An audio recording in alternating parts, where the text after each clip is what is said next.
बिहार का मतलब है कि मुर्गा और दारू सारे लोग जो है बीजेपी का दामन थाम रहे हैं, कोई आरजेडी में जा रहा है। मतलब जो रूलिंग पार्टी है, जो जिसमें दमखम है, सब लोग उधर का रुख कर रहे हैं। लेकिन आपने जनसुराज का रुख क्यों किया? नमस्कार, मैं हूं अफसर कमाल और आप देख रहे हैं न्यूज टाइम्स। इस वक्त मैं पूर्वी चंपारण जिले के केसरिया में हूं और आज हमारे साथ बात करने के लिए बेहद ही खास मेहमान है। मैं इनका परिचय करा दूं। मैं बता दूं कि केसरिया विधानसभा से निर्दलीय प्रत्याशी रहे।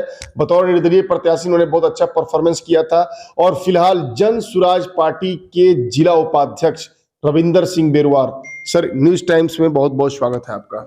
बहुत बहुत धन्यवाद अफसर जी, आपके और आपके दर्शकों का अभिनंदन। धन्यवाद सर। एक तरफ सारे लोग जो है बीजेपी का दामन थाम रहे हैं, कोई आरजेडी में जा रहा है। मतलब जो रूलिंग पार्टी है, जो जिसमें दमखम है, सब लोग उधर का रुख कर रहे हैं। लेकिन आपने जनसुराज का रुख क्यों किया? वजह क्या है?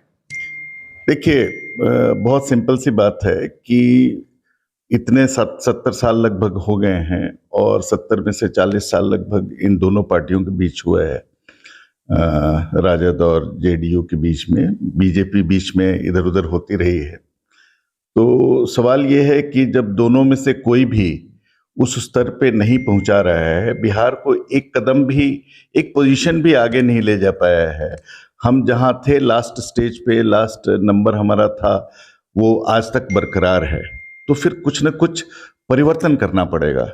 और परिवर्तन जहां तक बात है, एक व्यवस्था इतनी खराब हो चुकी है, पूरी व्यवस्था का परिवर्तन जब तक नहीं होगा तब तक ये संभव नहीं है कि बिहार कुछ आगे बढ़ पाए। सर, ये आप एक बड़ा एलिगेशन लगा रहे हैं कि कुछ कर नहीं पाया, जो कल था वो आज है।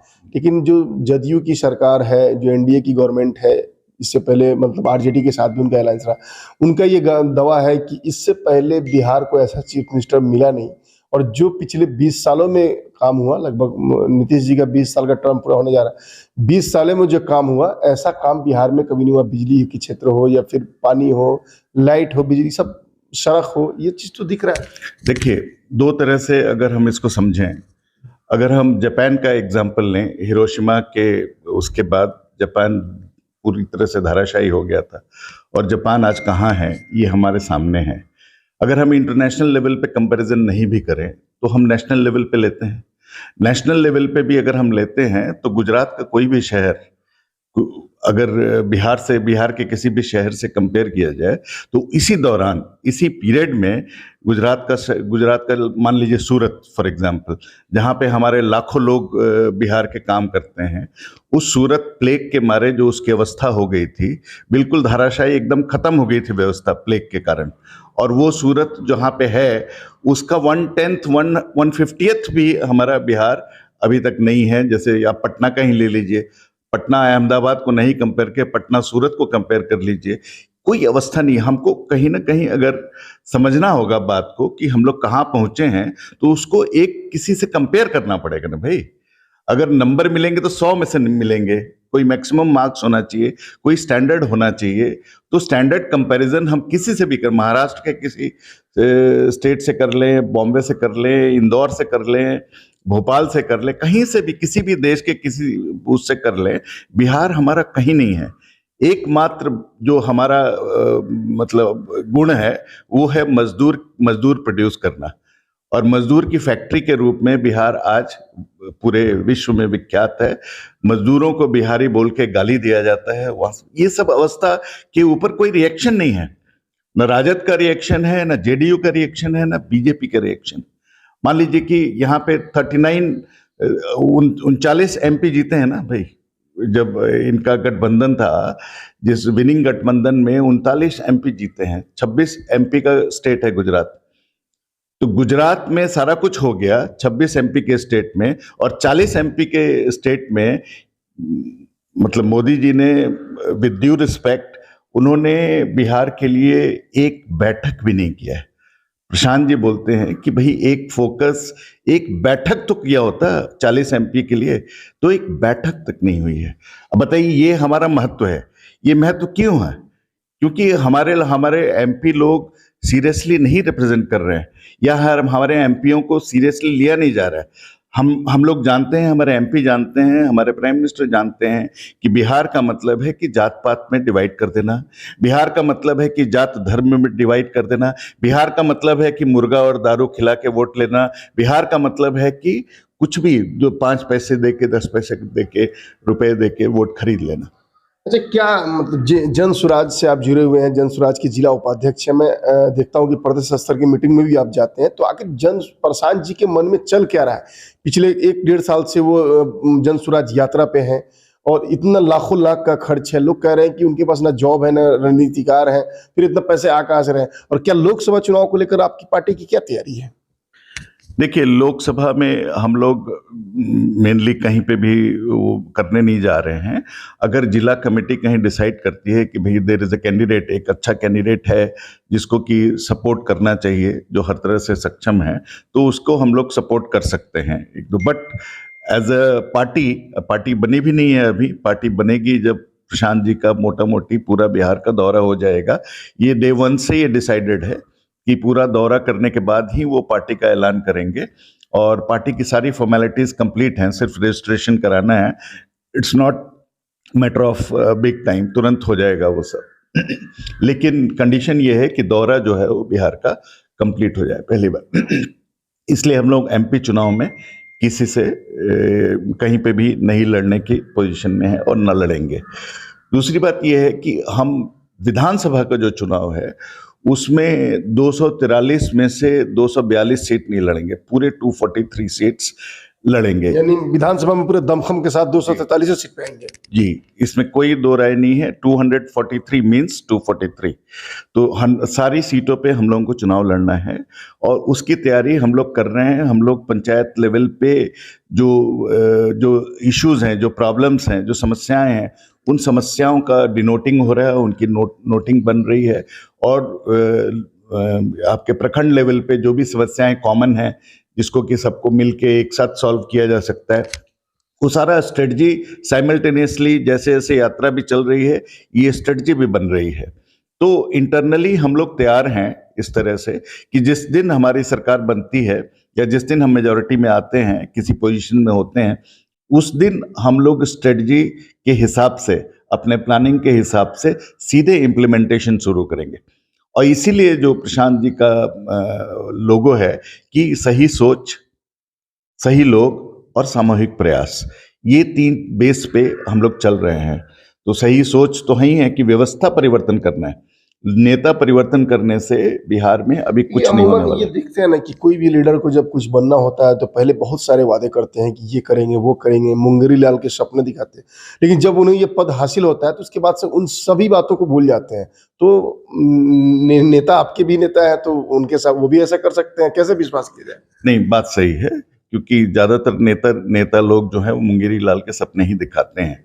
लेकिन आपको दूसरे नेता और प्रशांत किशोर में थोड़ा सा समझना पड़ेगा कि अंतर है क्या। प्रशांत किशोर आज भी चाहें, जो जिस लेवल पे जितने नेता हैं, एक लेवल से ऊपर ये खाली एक फोन कॉल की इनकी देरी है कि ये किसी भी लेवल पे, राज्यसभा हो चाहे कहीं लोकसभा हो, कहीं पे भी पहुंच सकते हैं। इतनी इनकी पैठ है बेसिकली। लेकिन ये उन सब चीजों से ऊपर आ गए हैं।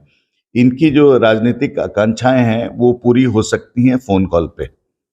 इस बात को आपको मानना पड़ेगा, जो कि इतने 6 मुख्यमंत्री, एक प्रधानमंत्री को बनाने वाले आदमी को अपने लिए कुछ करने की आवश्यकता नहीं है।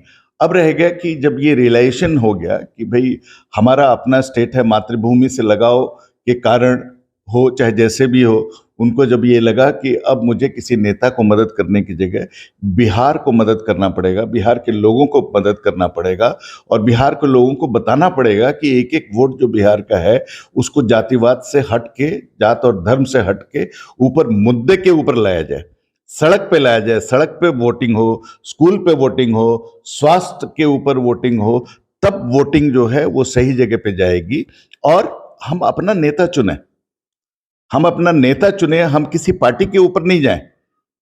जो अच्छा नेता होगा वो किसी पार्टी में भी हो, वो आपके लिए लड़ झगड़ के अपना काम कर सकता है। सबका अलग अलग फंडिंग है, सबका अलग अलग एक कॉमन रिसोर्स है इनकम का, डेवलपमेंट का। तो ये सब बातें जो है व्यवस्था परिवर्तन से ही होने वाली हैं, और व्यवस्था परिवर्तन ही हमारा मूल आधार है। अच्छा सर, अभी लोकसभा चुनाव नजदीक है, तारीखों का ऐलान होना है। क्या लगता है कि लोकसभा चुनाव में जिस तरह से लोकसभा के चुनाव से ऐन वक्त पहले मोदी सरकार ने एक बड़ा काम किया है, सीएए को लागू कर दिया है।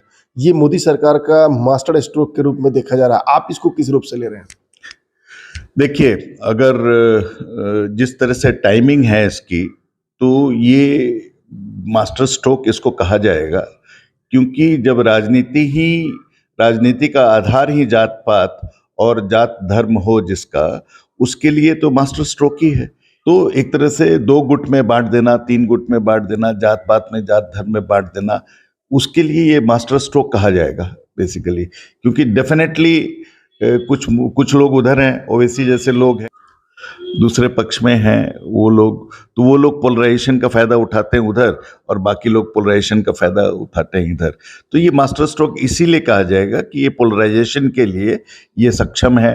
राम मंदिर के बाद पोलराइजेशन हो रहा था, ये पोलराइजेशन के लिए, और बिना समझ के, मतलब समझ है कि नहीं है, लेकिन एक मुद्दा मिल जाता है। जैसे अब मुसलमान लोगों में ही अगर आप देखेंगे तो जितने मुल्ला हैं, जितने लोग जो वोट के ठेकेदार हैं, उनको एक मुद्दा मिल गया है। अब वो आम जनता को उससे कितना फर्क पड़ेगा ये उनको महसूस नहीं है, लेकिन वो उसको मुद्दा बना के वो एनकैश करेंगे। उधर से भी एनकैश होगा, इधर से भी एनकैश होगा। इसलिए ये मास्टर स्ट्रोक मैं समझता हूं कि है। जी, ये बताइए, जिससे आज की राजनीति में और पहले की राजनीति में क्या फर्क महसूस कर रहे हैं? इधर 8-10 सालों की मैं बात करूं और पहले की बात करूं, जो पॉलिटिकल जो वैचारिक एक मतभेद होता था, जो एक शिष्टाचार, जो व्यक्तिगत शिष्टाचार, वो अब दिख नहीं रही। आप क्या इसके बीच अंदर समझते हैं? जी, बहुत डिटोरिएशन है, बहुत निचले स्तर पे राजनीति जा चुकी है। और अगर मूल रूप से देखा जाए तो जो राजनीतिज्ञ जो जीत के आते हैं, जो पोजीशन पा लेते हैं, वो उतने ऊपर पहुंच के उतना डिफरेंस आपस में नहीं है। लेकिन दुख की बात यह है कि नीचे जो जनता है, वो सीपीआई है, वो बीजेपी है, वो जनसुराज है, वो आपस में इतने लड़ते झगड़ते हैं और इतना पार्टी का मुद्दा उठा लेते हैं, जबकि ऊपर ऐसा नहीं है, ऊपर कोई मोरल नहीं है। आप देख रहे हैं कि तुरंत एक पार्टी से दूसरी पार्टी, दूसरी पार्टी से तीसरी पार्टी, मतलब एन नंबर ऑफ पार्टीज, जितने पार्टीज ले लीजिए, लोग बोरे में पैसा लेके घूमते हैं कि इसका टिकट चाहिए, इसका नहीं मिला तो उसका चलेगा, उसका नहीं मिला तो तीसरे का चलेगा। मतलब जो चीज़ें इंपॉर्टेंट हो गई हैं, वो पैसे से टिकट खरीदना, और करप्शन वहीं से शुरू होता है बेसिकली। अच्छा, ये एक और मैं बात जानना चाहिए, से आपने कहा नीतीश कुमार के ऊपर, जिसे मतलब जिस तरह बताया कि, लेकिन कभी आपके नेता भी तो उनको मुख्यमंत्री बनवाने में बहुत बड़ा भूमिका निभाए थे और उनके पार्टी के राष्ट्रीय उपाध्यक्ष भी थे। अब नीतीश कुमार उनको खराब क्यों लग रहे हैं? देखिए, नीतीश कुमार जो पहले थे और नीतीश कुमार जो आज है, दोनों में बहुत फर्क है। अच्छा सर, जैसा कि हमने आपके बारे में जो जानकारी जुटाया, आप एक अंतर्राष्ट्रीय स्तर के लोग हैं, आपको अंतर्राष्ट्रीय स्तर पे लोग जानते हैं और एक बेहतरीन आईटी कंपनी के भी मालिक हैं।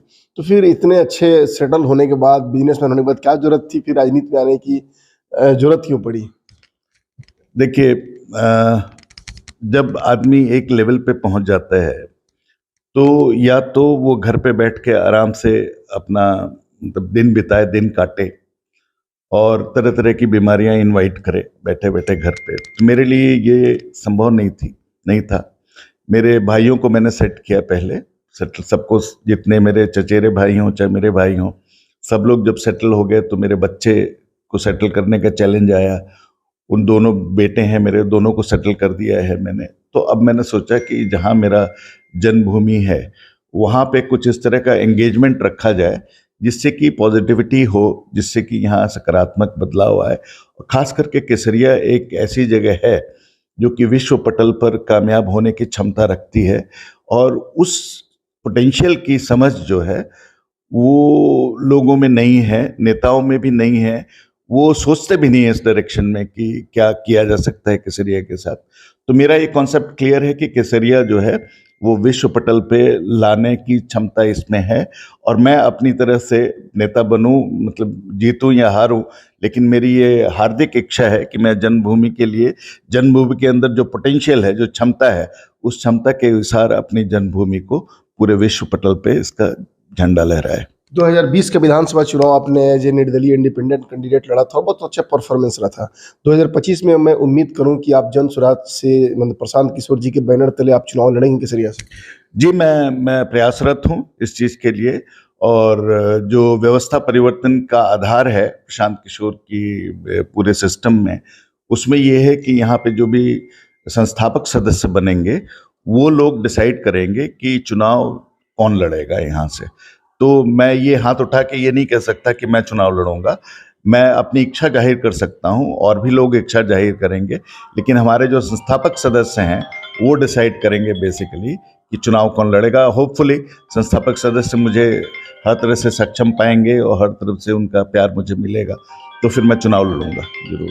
सर, अगर आपको केसरिया विधानसभा का मतलब विधायक बनने का मौका मिलता है, अगर आप चुनकर विधानसभा के लिए जाते हैं, तो सबसे पहले क्या प्राथमिकता होगी केसरिया के लिए, और कौन ऐसा काम जो समस्या आपको मूल समस्या दिख रहा है जिसको आप चाहेंगे कि मैं विधायक बनते ही इस काम को पहले करूं? जी, मतलब मुद्दे तो बहुत सारे हैं जिसको कि हम लोग टेकअप कर सकते हैं, लेकिन पहला मुद्दा जो सबसे इम्पोर्टेंट है वो शिक्षा है। मेरे हिसाब से शिक्षा अगर सही दिशा में चले और शिक्षित स्कूलों में सिर्फ शिक्षा हो, बाकी चीज़ें अगर नहीं हो, तो एक आधार बनेगा ऐसा जिससे कि बिहार को आगे ले जाया जा सकता है। क्योंकि देखिए, शिक्षा में क्या है कि 10 साल या 20 साल या 30 साल में पीढ़ियां बर्बाद हो जाती हैं। ये इरिवर्सिबल है। जो आदमी एक बार ग्रेजुएशन पास कर लिया या 10th, वो फिर नीचे नहीं आ सकता है। उसकी ज़िंदगी का मूल टाइम जो है वो ख़त्म हो गया है। इसलिए शिक्षा को सबसे प्रायोरिटी देना सबसे बड़ी इम्पॉर्टेंट चीज़ें हैं, और मजदूर की फैक्ट्री से अगर बिहार को बचाना है तो शिक्षा इज़ नंबर 1 प्रायोरिटी, नंबर 1 रहेगा। वैसे करने को तो बहुत कुछ है जी। जैसे बिहार की जो बड़ी पार्टियां, जिसमें मैं आरजेडी की बात करूं, जनता दल यूनाइटेड की बात करूं, जैसे आरजेडी का अभी हाल फिलहाल में महारैली हुआ, जन विश्वास महारैली, जिसे लेकर काफी ये कहा जा रहा है उनके नेताओं के द्वारा कि रिकॉर्ड तोड़ भीड़ है। इससे पहले गांधी मैदान में इतना भीड़ कभी नहीं हुआ। एक तरफ बीजेपी ने पूरा हुंकार भरी है कि किस तरह से मैं लोकसभा में 400 के पार ले लूं। तो इस दोनों मतलब एक थर्ड पार्टी की लीडर होने के नाते मैं आपका रिएक्शन जानना चाहूंगा कि आप इसको किस रूप से ले रहे हैं, क्या मतलब, और लोगों से क्या अपील करना चाह रहे हैं? देखिए, बिहार में जो है इस तरह की रैलियां पहले भी हुई हैं। कभी लाठी रैली होती है, कभी कोई रैली होता है, और हर रैली दूसरे रैली से ज़्यादा क्लेम किया जाता है कि ज़्यादा बड़ा हो। कोई नंबर, कोई काउंटिंग मशीन तो है नहीं वहाँ पे। तो ये तो जैसे जैसे मीडिया का प्रभाव ज़्यादा होता जा रहा है, वैसे वैसे रैलियां जो हैं वो बड़ी दिखने लगी हैं बेसिकली। तो ये कोई बड़ी बात नहीं है कि रैली बड़ी होगी तो वोट भी बड़ा होगा, ऐसा कोई ज़रूरी नहीं है।